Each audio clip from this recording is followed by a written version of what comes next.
ரொம்ப நாளாக இன்றைய சமையல் வரிசை வந்து எடுக்கவே இல்லை. சின்ன வெங்காயம், பூண்டு பூண்டு பூண்டே காணும்.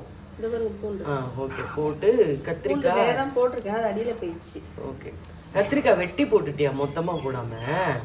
ஆமாம், அந்த கொத்து கத்திரிக்காய் மாதிரி போட்டிருக்கலாம்ல. சரி, இது கொதி வரட்டும். ஸோ மறுபடியும் சுத்த விட்டாச்சு. ரசம் சுத்துகிறது. இந்த பக்கம் வந்து கத்திரிக்காய் காரக்குழம்பு கொதிக்கிறது. இதுக்கு என்னடி பொரியல் இன்னைக்கு? வாழைக்காய். Okay, that's our lunch today. சின்ன வெங்காயம் பூண்டெலாம் போட்டு கத்திரிக்காய் காரக்குழம்பு. வாழைக்காய் வந்து தேங்காய், பச்சை மிளகாய், சீரகம் இதெல்லாம் அரைச்சி அப்படியே கொஞ்சம் போட்டு, இது எப்படி சொல்கிறது, பொடி மாஸ் கிடையாது, நான் ரவுண்டாக தான் கட் பண்ணியிருக்கோம். ஒரு ஃப்ளேவர்ஃபுல்லாக நல்லாயிருக்கும். காரக்குழம்புக்கு நல்ல காம்பினேஷனாக இருக்கும்.